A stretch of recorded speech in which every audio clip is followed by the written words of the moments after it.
thank you all so much for coming. This is really one of my first events for The Last Photograph. So I've read from the book before at events, but I've never done the photo slideshow. And because this book is so much about photography and it's about a photographer, hopefully it's going to work really well to show you some of the images which inspired kind of the story and the backstory of the main character.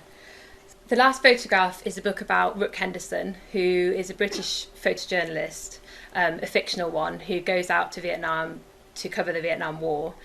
These photos are taken by Philip Jones Griffiths, who is obviously from North Wales. A lot of his images from Vietnam, but also earlier ones of coal mining towns, really inspired the book. So these early ones were obviously taken in Wales.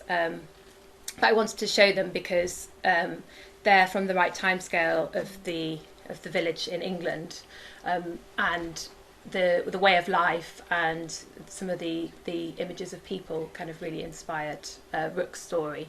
So the photo of the boys here, Rook grows up with his young brothers, and he's the youngest, and that's part of what forms him as a person.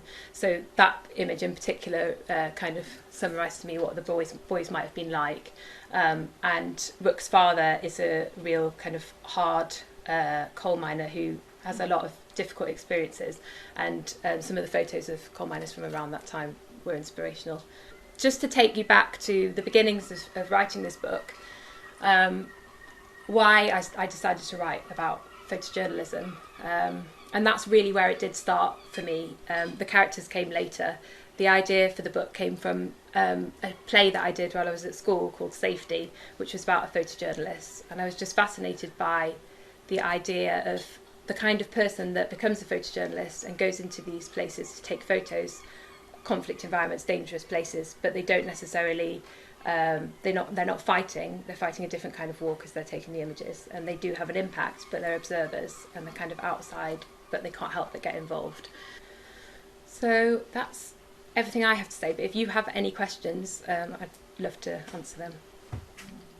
Has the process, the research and the process of creating and writing the novel changed your opinion of the sort of contentious role of photojournalists? I think I'm definitely clearer on a lot of issues to do with it. I tend to be the kind of